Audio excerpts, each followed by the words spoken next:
말씀 함께 보겠습니다. 말씀은 디도서입니다. 오늘부터 저희들이 디도서를 보게 되었죠. 디도서 1장 첫 부분입니다. 디도서 1장 1절부터 3절까지 한 절씩 교독한 후에 3절 마지막 절은 함께 읽도록 하겠습니다. 하나님의 종이요 예수 그리스도의 사도인 나 바울이 사도된 것은 하나님이 택하신 자들의 믿음과 경건함에 속한 진리의 지식과 영생의 소망을 위하니라. 이 영생은 무엇이 없으신 하나님의 영원전부터 약속하신 것이되 자기 때에 자기의 말씀을 전도로 나타내셨으니 이 전도는 우리 구주 하나님이 명하신 대로 내게 맡기신 것이라. 우리가 오늘 성경은 평소에 늘 신앙생활 오래 하시는 분들도 자주 접하지 않는 그런 성경입니다.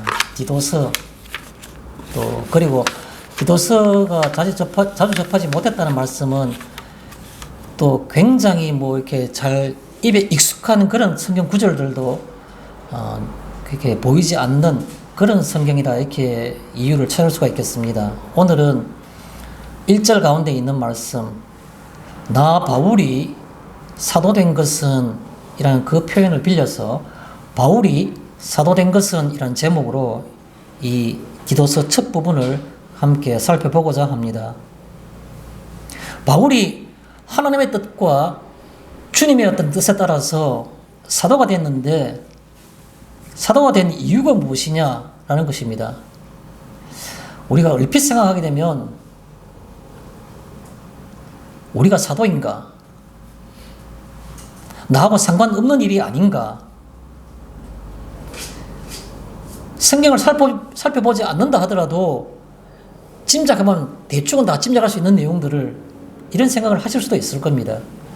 제가 굳이 이 말씀을 드리고 싶은 이유는 바로 뭐냐 하면 하나님께서 바울을 사도로 삼으셔가지고 복음을 전하게 하신 겁니다. 그러면 하나님이 바울을 사도시킨 것이 중요한 사실입니까? 바울이 전한 사도로서 역할이 중요한 겁니까? 하나님은 그의 신실한 종 바울을 사도로 삼으신 겁니다. 삼으신 것은 바울을 사도로 삼았다는 그 행위 자체가 가치 있는 것이 아니고 그로 하여금 무엇을 전하게 했다는 겁니다. 그런데 전하는 것은 우리는 이해할 수 있지만 바울이 자신이 직접 말하기를 나 바울이 하나님의 사도된 것은 나 바울이 사도된 것은 그렇게 고백할 때에는 굉장히 나름대로 무언가 정제되고 또 결론적으로 말하는 부분이라고 생각할 수 있습니다. 바울이 평생을 자기가 사도로서 그 역할을 해왔는데 말년에 그가 하나님께서 내게 무엇을 부탁하셨는가, 무엇을 시키셨는가, 그걸 얘기하고 있는 겁니다. 나 바울이 사도된 것, 내가 지금에야 평생 살아왔던 이 사도의 길을 내가 걸어왔는데 이제 끝쯤 종점에 와서 내가 되돌아보니까 사도의 길이라는 것, 하나님께서 나를 사도라고 만드신 것은 바로 이런 것 때문에 그렇다는 결론을 내린 겁니다. 그 말은 바로 무슨 말이겠습니까? 우리에게는 우리가 무엇을 받아야 되는가? 하나님께로부터 우리가 무엇을 받아야 되는가? 하나님이 바울이라는 그 한 인간을 통해서 인류에게 말하고 싶었던 내용이 무엇인가? 그거를 이 바울의 결론적인 고백을 통해서 내가 왜 사도가 된 거냐? 지금 와서 돌이켜보니까 이런 이유 때문에 하나님께서 나를 사도로 삼으셨다라고 결론을 내리고 있는 겁니다. 그럼 그 결론이 그렇구나. 기독교 교리로서 그게 잘 정리가 되는구나. 그건 아니고 그렇게 바울을 사도로 삼으셨고 싶어 하셨던 또 그 일을 제일 잘 감당할 거로만 여겨져서 그에게 전했던 그 복음의 사실이 바울이 평생을 바치게 했던 그 사실이 나에게 어떻게 지금 현재 와 있는가? 그걸 생각해 보는 게 바로 바울의 고백과 연결되는 우리의 생각이라는 것을 말씀을 드리고 싶은 겁니다. 오늘 우리는 하나님이 바울을 사도 삼으신 것이 중요한 게 아니고 삼으셔가지고 무언가 일을 시켰는데 그 일을 행했던 바울이 마지막에 가서 하나님은 이것 때문에 나의 평생을 이걸 하게 하셨다라고 말하니까 귀담아 들을 수밖에 없는 겁니다. 하나님께서 뭐를 평생 동안 바울에게 하게 하셨는가? 그게 바로 오늘 내용이란 겁니다. 어떻게 보면 그것은 바울이라는 매개체를 통해서 말하는 것이지만 하나님이 오늘 우리에게 이 말씀을 통해서 나는 내게 이것을 말하고 싶다. 이것을 전해주고 싶다라고 하는 그 하나님의 직접적인 메시지라고 볼 수도 있는 겁니다.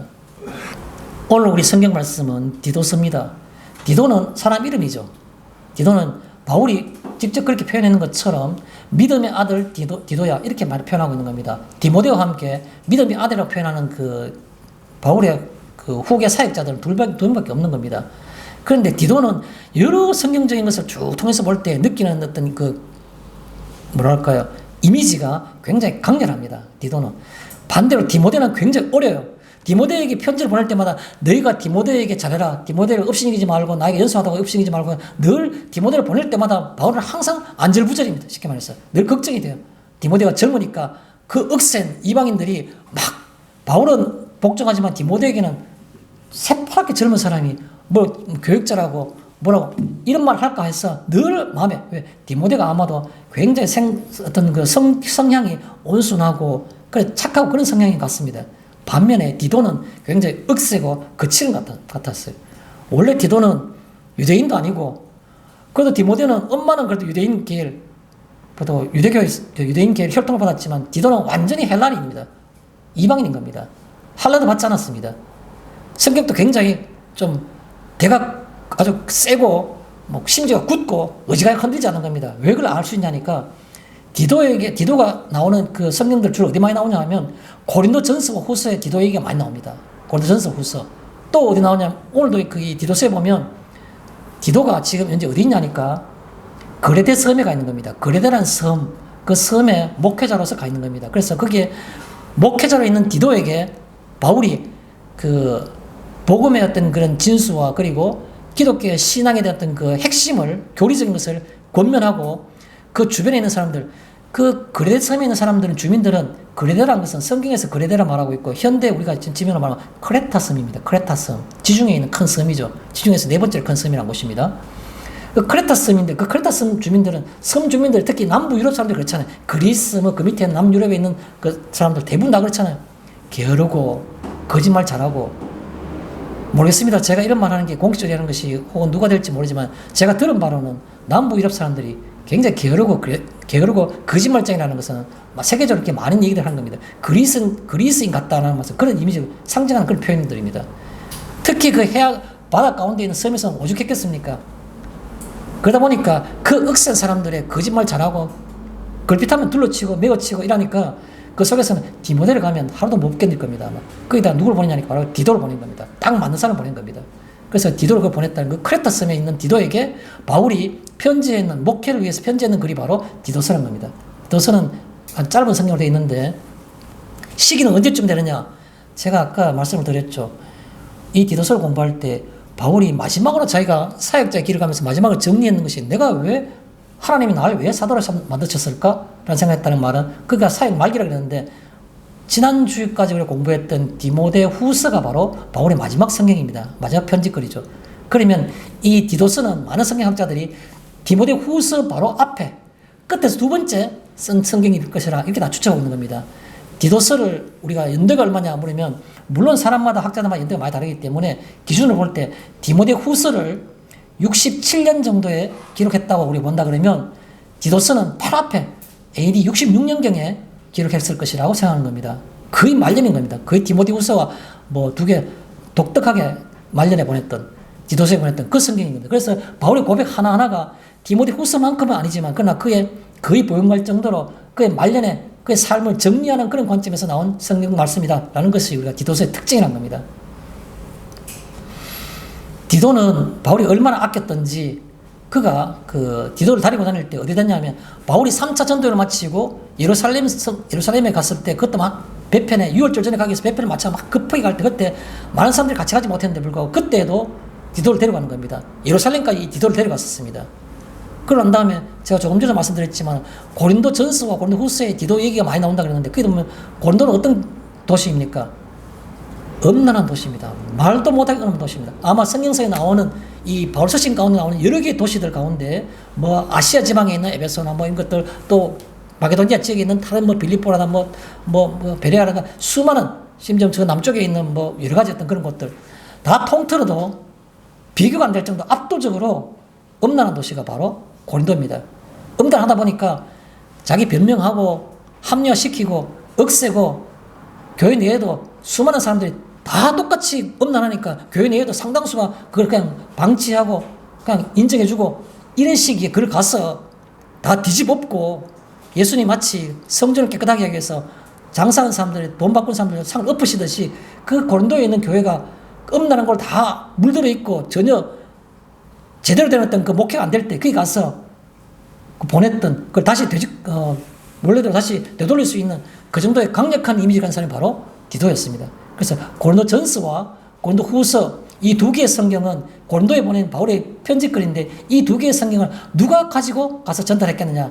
많은 성경학자들은 거의 90% 이상이 다 디도가 가지고 왔을 것이다.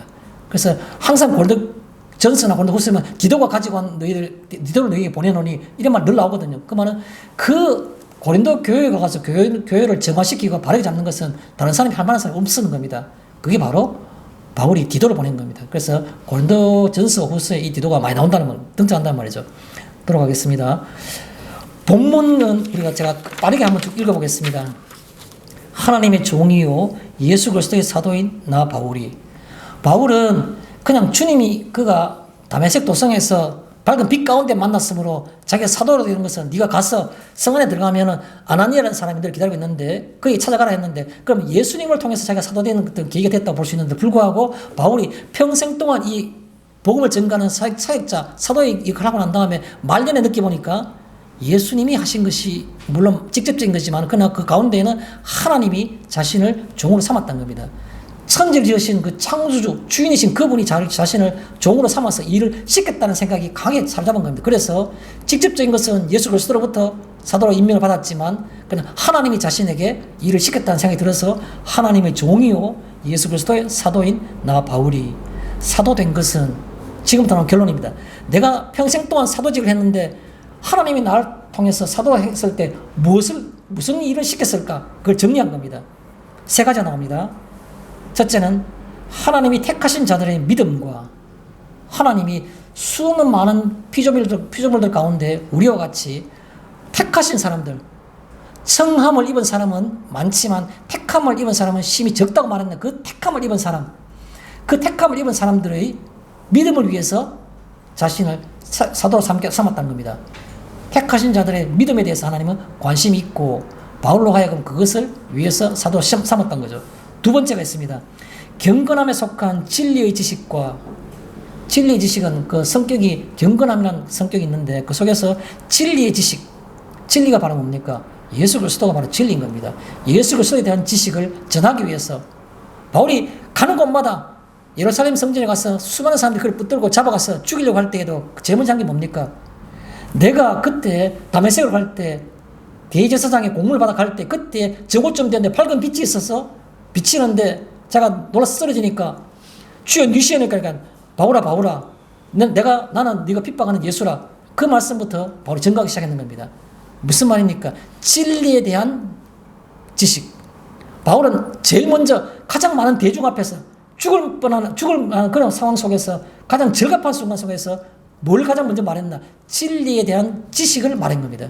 진리에 대한 지식이 뭡니까? 예수님께 대한 지식. 우리가 진리의 지식만 갖고 있어야 되겠습니까? 그것은 하나님이 바울을 통해서 우리에게 원하시는 상황이 아닌 겁니다. 하나님은 결론적으로 무엇까지 원하시는 겁니까? 그 바울의 사역을 통해서 받아들이는 사람들, 믿음과 그리고 진리의 지식과 이 두 가지 받아들이게 되면 최종적으로 생기는 게 뭡니까? 영생의 소망이 있게 하는 겁니다. 하나님은 바울을 사도로 삼으신 다음에 그 바울의 사역을 받고 바울의 복음을 전달받는 사람에게는 반드시 영생의 소망이 있게 하기 위해서 자기를 사도로 세우셨다는 겁니다. 그럼 우리도 마찬가지로 있는 것이 정상이겠죠. 2절에 영생의 소망을 위함이라. 그 다음에 이 영생에 대해서 설명하고 있습니다. 이 영생은 영원한 생명이라고 하니까 우리는 괜찮지만 세상 사람들은 뭐라 말할까요? 영원히 사는 것이라고, 영생이라고, 구원받는 것이라고, 죽고 난 다음에 하늘나라 가는 거라고. 알았으니까 너나 잘해라. 그렇기 때문에 뭐라 말하고 있습니까? 이게 대해서 영생의 소망을 위하여라고 하는 이 영생을 다시 풀어 쓰고 있습니다. 이 영생은 거짓이 없으신 하나님이 거짓말 한 거 본 적 있느냐? 하나님은 말을 변경하는 게 있느냐라고 묻는 겁니다. 거짓이 없으신 하나님. 하나님이 영생이 있다고 말씀하셨는데 이때까지 하나님이 말이 바뀐 적이 있느냐? 그거 묻고 있는 겁니다. 없지 않느냐?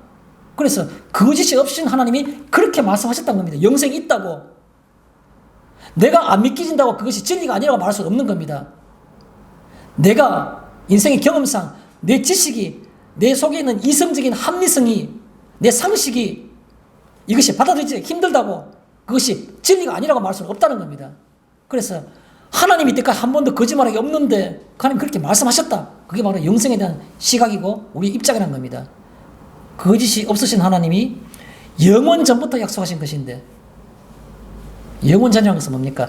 천지 창조 이전부터, 시간의 시작이 시작되기 전부터, 시간이라는 것이 나타나기도 전부터 무한대의 어떤 그런 영혼이라는 그 단어, 신적인 어떤 그 표현들, 신적 세계, 인간의 시간은 4차원적인 시간이죠. 그 차원의 개념이 없을 그 시기에 공간의 개념도 시간의 개념도 없는 그 무한대의 어떤 그런 그 영혼이라는 그 속에서 있을 때, 그때 하나님이 우리를 벌써 택하시고 영생을 주셨다는 겁니다. 그게 언제입니까? 까마득한 우리의 머리로 상상해도 지친 그 엄청난 과거, 그 시간부터 지금까지 하나님이 1000년이 지났으니까 이제는 한번 바꿀게 라고 말씀하신 적이 없는 겁니다. 지금까지 하나님의 생각은 전혀 바뀌지 않았다는 겁니다. 그래서 그때 영원 전부터 약속하신 것인데 라는 말입니다. 사람은 한 달도 못 가서 1년도 못 가서 약속을 변경한 경우가 얼마나 많습니까? 그런데 그렇게 변경해놓고 나는 말하기를 영생이 어딨냐? 그걸 어떻게 믿느냐? 라고 말하는 겁니다. 수천 년 전부터, 그 이전부터, 영원 전부터 한 번도 말을 바꾸신 적이 없는 그런 존재가 영생이 있다라고 말씀하셨는데, 믿으면 구원을 받는다고 말했는데 1년 동안 말 잘 바꾸는 내가 그거는 못 믿겠다고 말하면 어떤 그게 모순입니까? 그게 그 말입니다. 3절에 자기 때에 예수님께서 자기 때라는 것은 두 가지 생각할 수 있습니다. 첫째는 뭐냐 하면 성육신 하셨을 때 하늘에 계셔도 충분하신 그분이 굳이 눈에 보이는 현상세계인 이 땅에 오신 겁니다. 그걸 우리가 성육신이라고 하는 겁니다. 자기 때, 예수님 오셨을 때 그 말입니다. 또 다르게 표현하면 자기 때라는 것은 택함을 입은 자들이 믿을 때의 그 뜻입니다. 자기 때. 예수님이 오신 순간도 중요한 의미를 가진 자기 때이지만 우리 같은 부족한 사람들도, 부족한 존재가, 가당찮은 존재가 그것을 믿음으로 내가 속으로 받아들일 때, 지식으로 받아들이는 것이 아니라 마음의 믿음으로 받아들일 때 그 말인 겁니다. 받아들일 때 그게 바로 자기 때라는 겁니다. 뭐가 우리에게 오는 겁니까? 자기의 말씀을, 주님의 말씀을, 때로는 우리에게 세미한 음성으로 마음의 감동으로, 때로는 내가 성경 말씀을 읽을 때 성경 말씀이 내게 와닿는 겁니다. 그것을 전도로 나타내셨으니 누구에게 전달받은 겁니까? 우리가 부모로부터, 복중에 태어나서 친구로부터, 또 우리가 신앙생활 할 때 나는 청함을 입은 사람이고 택함을 입은 사람이 아닐 때에 교회에서 다른 성도로부터 내가 택함을 입게 될 수 있는 그런 말씀을 전달받은 겁니다. 이 전도는 우리 구주 하나님이 명하신 대로 내게 맡기신 것이라.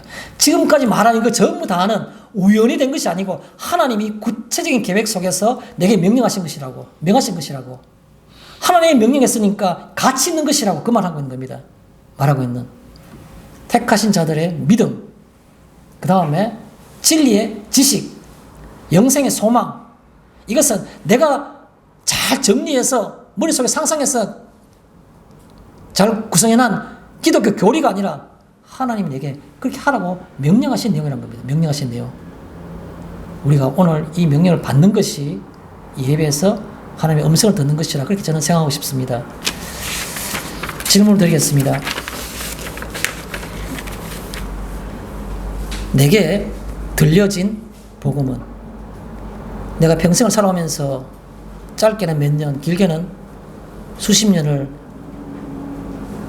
기독교 진리, 복음에 대해서 들어왔는데 내게 지금 남아있는, 내게 들려진 복음은 무엇입니까? 그걸 묻고 싶습니다. 다른 말로 표현해 볼까요? 나는 복음에 대해서 무엇을 받아들이고 있는지. 또 다른 말로 표현해 볼까요? 내 인생 속에서의 복음은, 내 삶 속에서, 내 인생 속에서 복음이 어디 있습니까? 내 손끝에 있습니까? 내 머리 속에 있는, 내가 그 앞에 우리 두뇌에 있는 전엽, 거기에 있는 그런 어떤 그 인식 기능에 있는 겁니까? 두뇌 속에 있는 겁니까? 도대체 우리 복음은, 내가 받아들였던 그 복음은 지금 어디 있는 겁니까? 손끝에 있습니까? 전두엽, 피질에 있는 그런 인식 기능, 그 세포, 뇌세포 속에 있는 겁니까? 어디 있는 겁니까? 도대체 우리 그것은, 복음은. 1절에 이런 말씀이 있습니다. 택하신 자들의 믿음이라고 표현하고 있습니다. 택하신 자들의 믿음. 누가 택한 겁니까? 하나님이 택한 겁니다. 그래서 1절에 하나님이 택하신 자들의 믿음이라고 있죠. 하나님이 이라는 말입니다. 이 말씀 어디 있습니까? 하나님이 택한. 요한복음 15장 16절 앞부분에 보면 이런 말씀이 있습니다. 요한복음 15장 16절 상반절에 너희가 나를 택한 것이 아니요 내가 너희를 택하여 세웠나니. 내가 우리 부모님 때문에 내가 교회에 첫 발을 띄게 된 겁니까? 아니요. 전혀 그렇지 않습니다. 하나님이 이처럼 사랑하사 우리같이 부족한 사람을 이곳에 있게 하시고 복음을 대하게 하신 겁니다. 받아들이게 하신 겁니다. 하나님이 하신 것이지 우리 부모님 때문에 내가 온 게 아니란 겁니다. 하나님이. 너희가 나를 택한 것이 아니고 내가 교회 나올 수도 있고 안 나올 수도 있고 그럼 내가 그런데 교회 나오면 좋겠다 생각해서 끝까지 지금까지 나오고 있는 거 아니냐? 아니요. 너희가 나를 택한 것이 아니고 내가 너희를 택했단 겁니다. 어설프고 가짜않고 택도 없는 그런 우리들에도 불구하고 그분이 장중에 꽉 잡으시고 이곳에 있게 하신 겁니다. 말씀 가운데 있게 하신 겁니다. 그게 바로 하나님이라는 겁니다. 하나님이 붙들고 있기 때문에 내가 버린다고 버려지는 게 아니라는 겁니다. 하나님이라는 그런 뜻인 겁니다. 하나님이. 그래서 택하신 자들의 믿음이라는 말, 또 다른 말 표현하면 은총의 근거입니다. 은총은 내가 받고 싶다고 안 받고 그게 아닌 겁니다. 불가항력적 은총, 은혜라고 우리가 켈빈주의 5대 교회 중에 하나죠. 하나님은 무슨 까닭인지 모르겠지만 그 엄청난 은혜를 우리에게 주신 겁니다. 내게 구체적으로. 우리 가정에가 아니고 내게 구체적으로. 그거를 은총의 근거라 말하는 거예요. 내게 믿음이 있다. 하나님이 무슨 일로 내게 믿음을 주셔서 믿음이 있다는 것은 바로 은총의 근거이구나. 지식으로는 설명할 수 없는 것이 내게 믿겨지는 겁니다. 그게 바로 하나님의 은총이라는 겁니다. 은총의 근거가 바로 내 속에 있는 믿음이라는 거죠. 또 믿음이 뭡니까? 삶을 지배하는. 믿음이라는 것은 믿는 것이지 않습니까? 믿는데 행동은 달라요. 그럼 믿는 게 아니지 않습니까? 믿으면 믿는 대로 해야 되죠. 이것이 가치 있다고 믿어지면 그 가치 있는 대로 가야 되지 않습니까? 그럼 머릿속에서는 이거 가치 있다. 앞뒤로 재니까 아주 정교하게 잘 맞아 들어가요. 이래서 가치 있고 저래서 가치 있고 이렇게 해야 되고 살아야 되고. 그런데 삶은 그거 전혀 별개 독립적인 겁니다. 그건 믿음이 없는 겁니다. 행함이 없는 믿음이 죽은 것인 줄 내가 알지 못하느냐. 야고보서에 그렇게 있지 않습니까? 여기에 택하신 자들의 믿음. 바울이 그렇게 하나님의 명을 받아서 전하고 싶었던 내용, 우리 속에 그것이 있기를 바라는 하나님의 뜻, 바울을 통해서 우리 속에 있기를 바라는 그 하나님의 뜻, 그게 바로 뭐냐 하면 믿음인데, 그 믿음은 바로 삶을 지배하는 요소라는 겁니다. 삶을 지배하는. 삶을 지배하지 않는 믿음은 믿음이 아닌 겁니다. 그 다음에 이 믿음에 대해서 다시 두 가지를 좀 다른 성경의 걸 인용하겠습니다. 믿음은 뭡니까? 의에 이르는 경로, 의에 이르는 도구, 의에 이르는 요소로 볼 수 있습니다. 지난주에 말씀했기 때문에 아마 잘 아실 겁니다. 로마서 10장 10절, 제가 늘 암송하기 쉽다고 말씀드렸지 않습니까? 사람이 마음으로 믿어 의에 이르고 입으로 시인하여 구원에 이르느니라. 마음으로 믿으면 의에 이르는 겁니다. 우리가 우리의 마음 가운데 하나님의 특별한 은총으로 믿음이 생기면 우리가 의로운 자리에 나는 겁니다. 의롭게 되는 겁니다.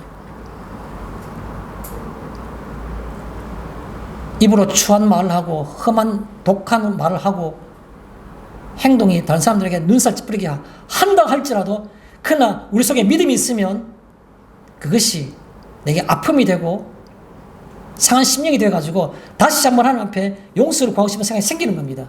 그래서 우리를 의롭게 하는 겁니다. 그래서 여기에 믿음이라는 것은 바로 의에 이르는 통로, 의에 이르는 경로, 의에 이르는 용서 요소라는 겁니다. 한마디 더 말씀드리겠습니다. 믿음이 뭡니까? 신분이라는 겁니다. 신분. 하나님 나라 백성의 신분이라는 겁니다. 우리나라 여권이 세계 백수십 개국 중에서 여권 파워가 두 번째랍니다. 제일 그만큼 높답니다. 어디 가더라도 비자 필요 없이 그냥 막 패스된 겁니다. 가도.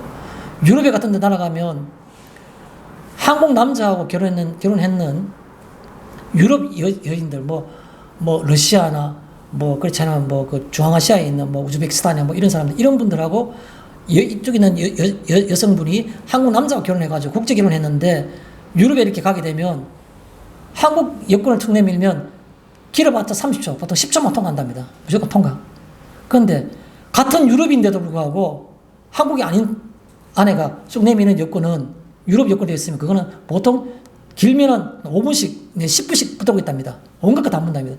저 앞에 저 사람이 내 남편이라 말해도 앉아 다시 와보라 그러면 또 확인하고 없고 온갖 거 다 묻답니다. 무슨 말입니까? 그 잘난, 참 뭐라 해야 될까요? 한국이라는 나라조차도 그렇게 어깨 힘주면서 다니는데 하나님 나라 백성이라는 신분이 바로 믿음이란 겁니다. 믿음이라는 하나님 나라의 백성이라는 신분. 그 신분이 바로 믿음인 겁니다. 믿음이 있을 때 그 나라 백성인 겁니다. 그 나라 백성. 구출군하게 옷도 구출군하고 뒷주머니 넣으라는 지갑도 빵빵하지 못하고 사회적인 지위도 어디가 내세울 만한 게 하나도 없어서 늘 위축되고 그래도 하나님의 나라 백성인 겁니다. 하나님 나라 백성인 겁니다. 잠시 있다 사라지는 이 아침 안개 같은 세상 속에서 그거 갖고 눈에 보면 그거는 정말 지혜롭지 못한 겁니다. 하나님 나라 백성, 그게 바로 믿음의 징표인 겁니다. 또요, 믿음은 뭡니까? 믿음이라는 소리에 빼놓을 수 없죠. 히브리서 11장이 믿음장이지 않습니까? 첫 마디가 아주 핵심적인 걸 결론 내리고 있습니다. 믿음이 뭡니까? 바라는 것들의 실상인 겁니다. 바라는 것들의 실상. 눈에 안 보이죠? 이런 청년 성도들은 여러분이 앞으로 40대, 50대 눈에 보입니까? 안 보여요. 어떻게 될지 알 수 없어요. 변화무 싼 이 사회 속에서 제가 직장을 잃을지, 직장을 더 내가 승진을 잘할지, 내가 결혼해서 내가 내 가정이 어떻게 될지, 내가 배우자하고 다툼 없이 잘 살지, 내가 자녀가 생길지, 자녀는 내 마음에 속을 썩일지, 무엇 하나 결정된 게 하나도 없지 않습니까?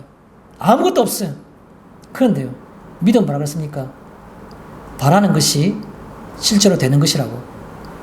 바라는 것들이 실제로 나타나는 헛상이 아니고 실상이라고.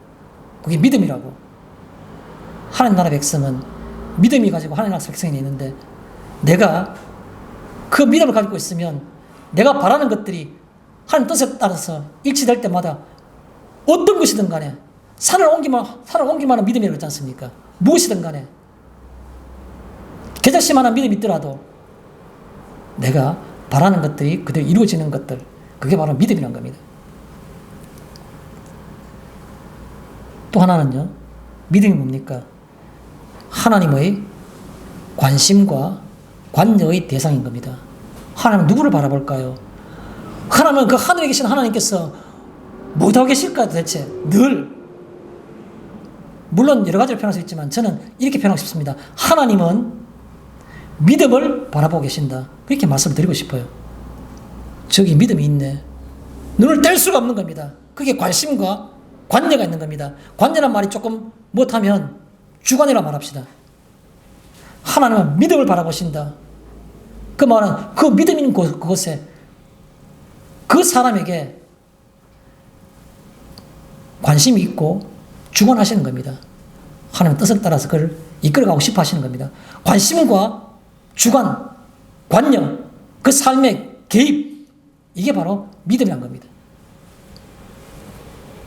그 다음에 1절에 보면 또 진리의 지식이라는 게 있습니다. 진리의 지식. 진리의 지식이란 말은 다른 말로 표현하면 진리에 대한 지식이라고 볼 수도 있겠죠. 진리에 대한 지식. 예수에 대한 지식인 겁니다. 진리란 것은. 그런데 이 진리에 대한 지식이라는 것을 다른 말로 표현하면, 다른 말로 저는 표현하고 싶은 게 있습니다. 그게 바로 뭐냐 하면 영감적인 지식이라고 표현하고 싶습니다. 영감적인 지식. 영감이 뭡니까? 인스피레이션이라는 말은 내가 뭘 보고 싶다고 내가 상자를 푹 열어보면 그건 영감이 아닌 겁니다. 영감은 사람이 할 수 있는 게 아니고 주인이 하나님께서 보여줄 때만 볼 수 있는 겁니다. 그 탕 안에, 그 통 안에 토끼 인형이 있는지 곰 인형이 있는지는 내가 알 수가 없는 겁니다. 하나님이 여기 보아라 보여줄 때만이 보는 것을 우리가 영감이라 말하는 겁니다. 여기에 진리에 대한 지식이란 건 뭡니까? 내가 성경 읽는다고 진리가 보여지고 깨달아집니까? 천만에요. 성경을 여러 번, 10번, 20번 읽었는 그런 베스트셀러적으로 상식과 교양을 위해서 읽는 사람들이, 학자들이 얼마나 많습니까? 그들이 예수를 믿습니까? 못 믿는 겁니다. 이게 진리의 지식이란 건 바로 뭡니까? 영감적인 지식인 겁니다. 하나님이 어쩐 일인지 무슨 은혜인지 내게 믿어지도록 하고 이해되도록 하는 겁니다. 그게 하나님의 말씀으로 느껴지도록 하는 겁니다.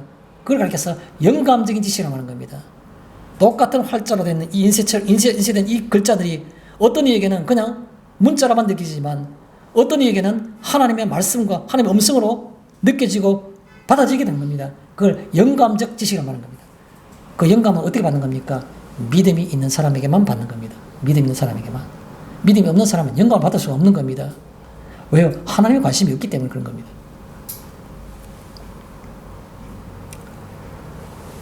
영감적인 지식에 대해서 제가 성경 한 군데, 여러분 우리가 이렇게 익숙한 그런 성경 아닌 겁니다. 고린도전서 14장 19절에 보면 이런 말씀이 있습니다. 그런데 고린도전서 14장에 보면 이 19절 앞에 18절 뒷부분에 보면 이 말 알아야지 조금 이해됐습니다. 이 고린도전서 14장 그 앞에 18절에 보면 이런 말이 있습니다. 내가 모든 너희들보다도 방언을 더 말함으로 하나님께 감사하노라. 바울이 그런 고백을 해요. 그 고린도전서 14장 18절에 뒷부분에 보면 나도 방언을 많이 한다는 겁니다. 너희 모든 사람들보다 내가 더 방언을 더 많이 한다는 겁니다. 그것 때문에 하나님께 감사한다는 그 정도로 자신 있게 말하는 겁니다. 바울이 방언을 아주 잘했는 모양입니다. 그러나 라고 시작한 게 바로 19절부터 시작한 겁니다. 고린도전서 14장 19절에 내가 그렇게 방언을 잘하고 너희들보다 누구보다 압도적으로 방언을 많이 하는데 불구하고 그러나 라고 하는 겁니다. 교회에서 너가 교회에서 남을 가르치기 위해서 깨달은 마음으로 5마디 말을 하는 것이 1만 마디 방언으로 말하는 것보다 나으니라. 바울이 자기 변명하기 위해서 내가 방언을 잘 못하니까 방언을 우습게 생각하는 것이 아니라 누구보다 나는 방언을 잘한다 라고 말해놓고 난 다음에 그런데도 불구하고 그러나 라고 말하는 겁니다. 그런다 하는 말이 교회에서 너가 남을 가르치기 위해서 깨달은 마음으로 5마디 말을 하는 것이 1만 마디 방언으로 말하는 것보다 나으니라. 가치가 있다는 뜻입니다. 뭡니까? 진리에 대한 지식. 내가 믿음으로 받아들여주는 그 진리에 대한 지식으로 내가 깨닫는 것들 얼마나 귀한 건지 모릅니다. 내가 때가 되면 방언도 그치고 모든 예언도 그치고 다 그친다 말했습니다. 그런데 바울은 이걸 말하고 있는 겁니다. 가르치는 말 한마디가 무엇보다도 가치 있는 일이라고. 우리는 믿음으로 받아들이는 이 진리의 지식을 귀하게 생각해야 되는 겁니다. 그 다음에 또 진리의 지식은 어떤 지식입니까? 영생에 이르는 지식인 겁니다. 영생에 이르는 지식. 영생에 대해서 우리가 잘 아는 요절이 있습니다. 영생에 아는 요절. 그게 바로 요한복음 17장 3절입니다.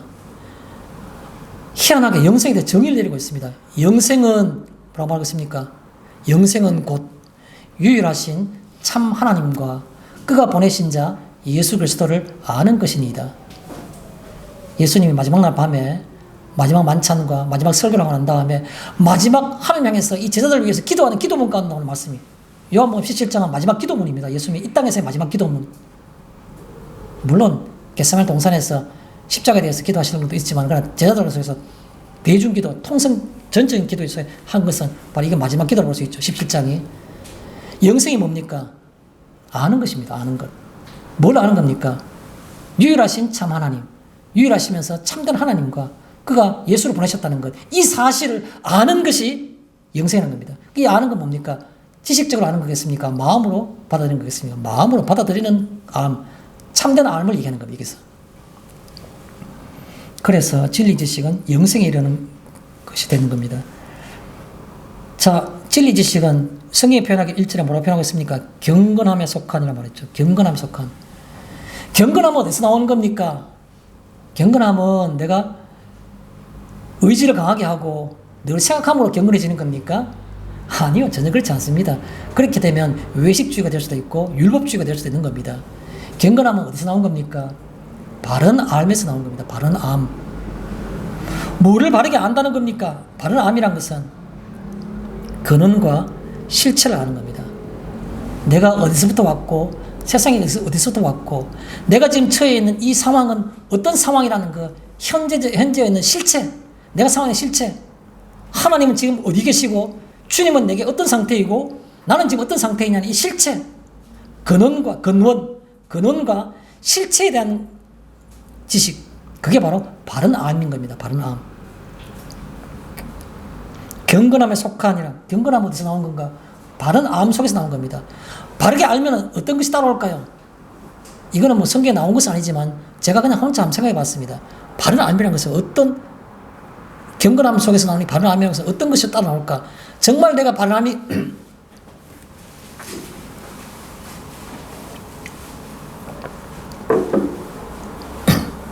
깨달아진다면, 바른 암이 있다면 따라 나오는 내 상태가 어떤 상태가 될까? 첫째는 제 생각에 침묵일 것 같아요. 침묵.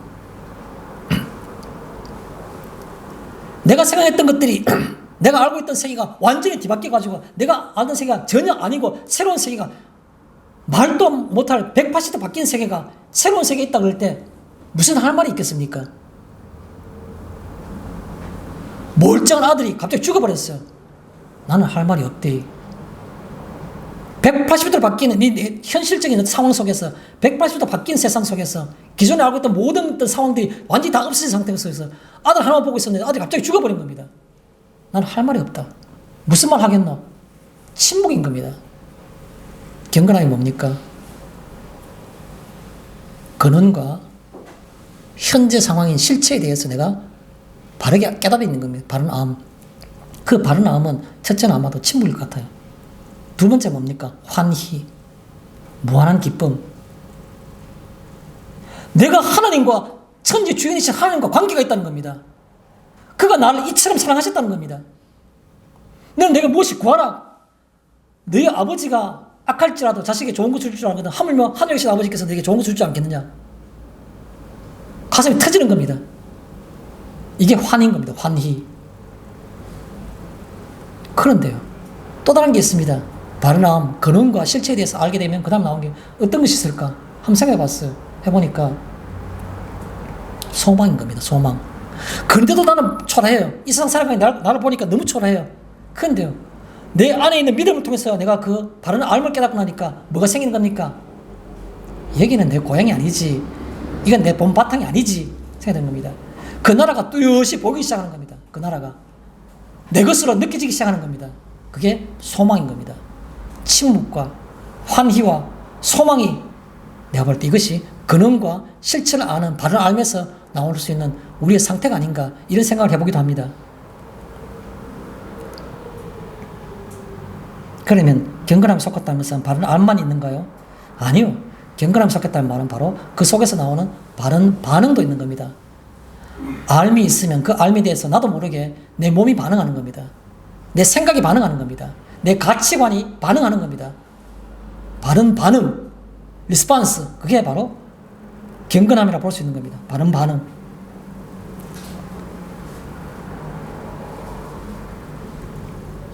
바른 반응은 주로 어떤 걸 동반할까요? 가장 공통적인 바로 뭐냐면 자기 부인입니다. 이것은 아니라고. 이때까지 꽤나 괜찮다고 생각했던 내 모습이 이건 아니라고. 아무것도 아니라고. 무가치하다고. 자기 부인이 생길 겁니다. 아마. 바른 반응은 또 하나 보겠습니까? 바른 반응은 자기 부인뿐만 아니라 현실 넘어 그 얘기하고 싶습니다. 나는 늘 내가 가지고 있는 수중에 있는 돈 이외에는 내가 아무것도 없는 줄 알았는데 내가 가지고 있는 수중에 있는 돈은 아무것도 아니고 그 너머에 무한한 재물이 나한테 있다는 걸 내가 느끼기 시작하는 겁니다. 현실 너머를 인식하는 겁니다.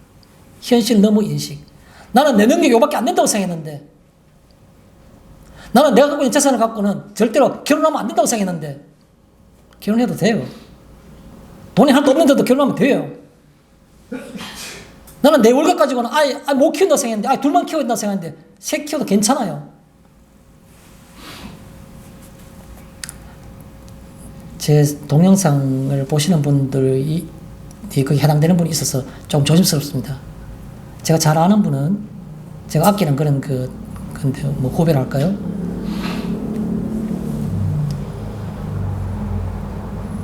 두 분이 전도사님이었습니다.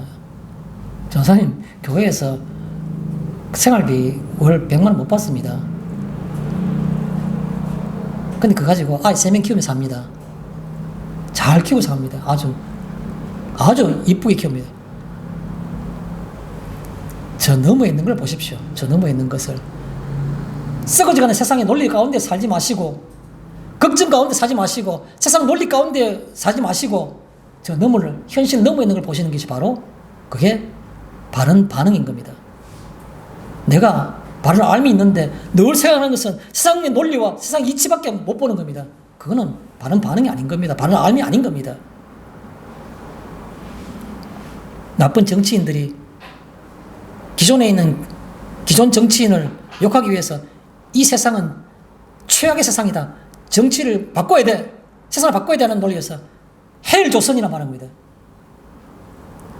그런데요. 북한에서 나오신 분들이 뭐라고 합니까? 지상에 낙원이 이런 곳이 있는가 말하고 있는 겁니다. 왜 헬 지옥 같은 조선입니까? 그 한국도 아니고 조선이란 말이에요. 아주 미천한 옛날에 무슨 개화되기 전에 무슨 아주 봉건주의 국가를 지칭해가지고 그렇게 어떻게 나쁜 말 찾아낸지 모르겠어요. 헬 조선이라고. 젊은이들 마음속에서는 아이 하나 키우는데 몇 억이 든다고 결혼 못하고 그냥 즐기자, 엔조이하자. 결혼도 안 하는 사람들 해놓고도 아이 절대로 가지지 말자. 아이 나도 하나만 낳자. 땅에 편만하고 정복하라고 창세기 뭐라 말하고 있습니까? 하나님께서 보여주시는 땅을 인간이 다스리라고 놓으라고. 아버지 엄마가 두 사람이 있어가지고 자녀가 태어났습니다.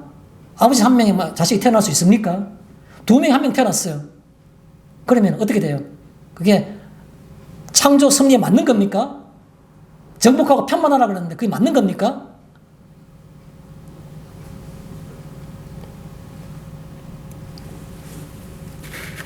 세상에 악한 어떤 그런 영들이 얼마나 악한 논리를 내세우는지 비성경적인 것들 속에서 찌들어가지고 바른 암도 없고 바른 반응도 못하고 그냥 그 세상의 논리 속에서 내 앞에 있는 조그만 물질 그거 부들부들 떨면서 이거 없어지면 안 되는데 이거 갖고 다 해야 되는데 그것은 현실만이 보는 것이 현실 너머를 보지 못하는 겁니다. 그게 어떻게 믿음이 있다 볼 수 있는 겁니까? 다시 돌아가서 진리의 지식은 은혜 안의 자유인 겁니다. 우리가 진리의 지식은 말씀 안의 자유를 우리에게 주는 겁니다. 내가 진짜 말씀을 내가 진리의 지식을 알고 있다면 어떻게 되는 겁니까? 우리 잘 아는 말씀이지 않습니까? 요한복음 8장 32절 뭡니까? 진리를 알지니 진리가 너희를 자유케 하리라. 예수님이 누구신지 진리를 안다는 것은 예수님을 안다는 것이죠. 내가 가지고 있는 본성적인 죄의 속성 때문에 내가 날마다 하나님이 기뻐하지 않는 일들을 해요. 하지만 그러나 할 때마다 내 마음속에서 죄의 책임감이 있어서 죄책감을 느끼는 겁니다. 그러나 예수님을 내가 진짜 안다 그러면 그 죄책으로부터 자유를 얻을 수 있는 겁니다. 요한복음 8장 32절이 제가 조금 전에 제가 소개했던 내용인데 그 32절 앞에 31절에 보면 뒷부분에 이런 얘기가 나옵니다. 무슨 얘기가 나오냐면 너희가 내 말에 거하면 참으로 내 제자가 되고 진리로 자유를 얻기 위해서는 첫 번째 단계가 뭡니까? 말씀 안에 거해야 되는 겁니다. 너희가 내 말에 거하면 진짜로 내 제자가 되고 참으로 내 제자가 되고 그렇게 되면 그때야 비로소 진리를 알지니 진리가 너희를 자유케 하리라. 그냥 진리가 내게 있으면 자유케 되는 게 아니고 너희가 내 말에 거하면 그러면 진리를 알게 되고 그 진리가 알게 되면 너를 자유롭게 한다고.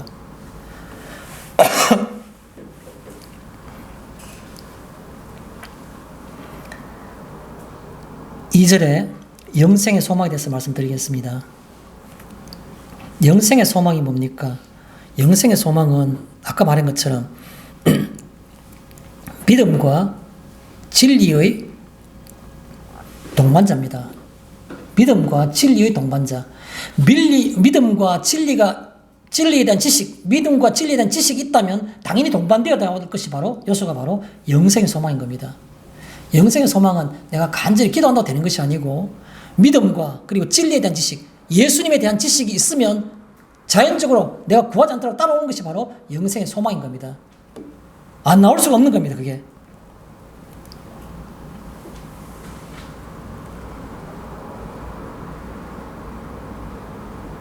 성경 말씀 한 군데 인용하겠습니다. 고린도전서 15장입니다.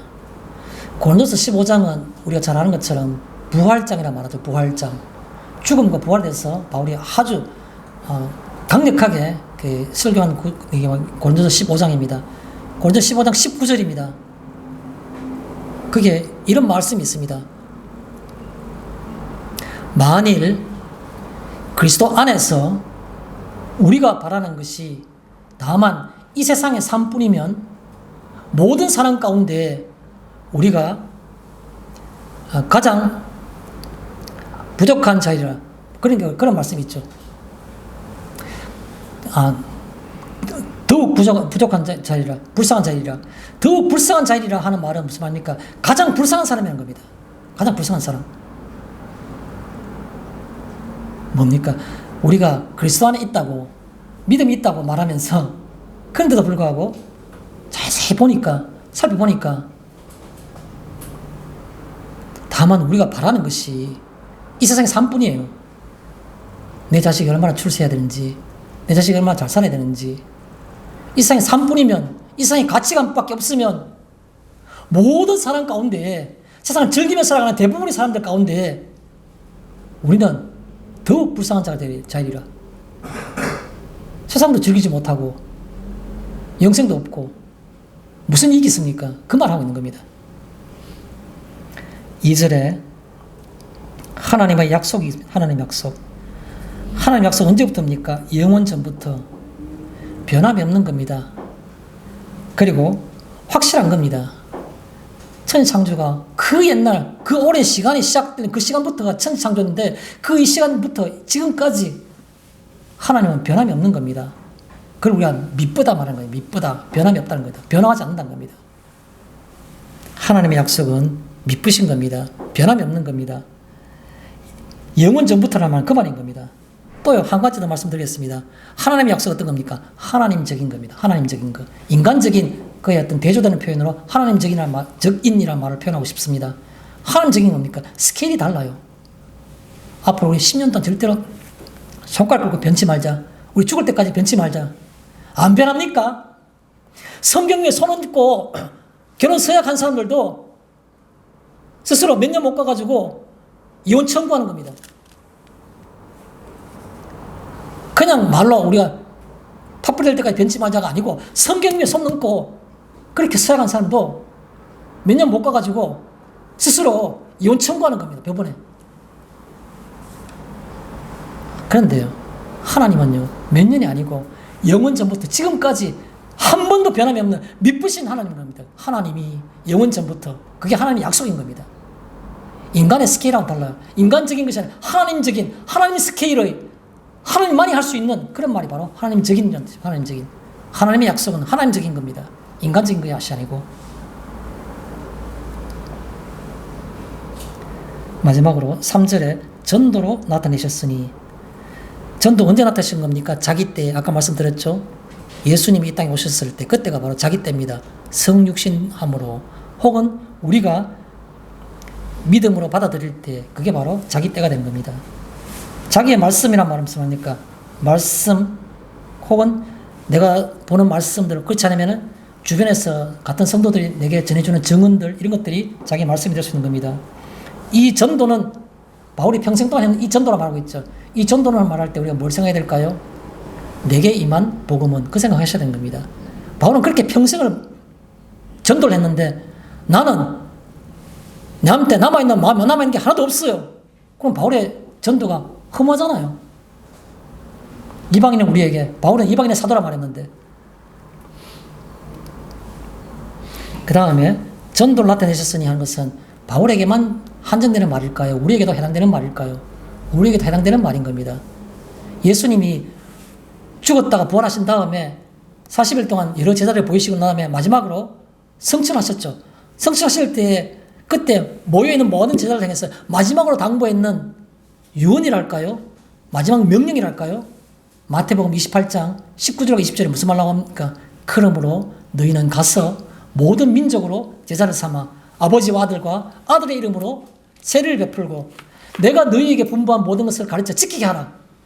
볼지어다 내가 세상 끝날까지 너희와 항상 함께 있으리라 하니라. 이게 마태복음 28장 19절 20절 마지막 절인 겁니다. 누구에게요? 사울에게나 바울에게요? 아니요. 모든 사람들에게 너희는 지상 명령인 겁니다. Great Commission. 지상 명령인 겁니다. 여기에 내게 맡기시는 말은 나도 주님의 명을 따라서 이 생각하셔야 되는 겁니다. 말씀을 정리하겠습니다. 바울을 사도로 삼으신 하나님은 우리 안에 복음이 있게 하시며 그 안에서 믿음과 진리와 영생의 소망을 따라 살아가기를 지금도 바라시는 것입니다. 이 은혜가 한 주간도 여러분에게 넘치기를 주님의 이름으로 축원드립니다. 마치겠습니다.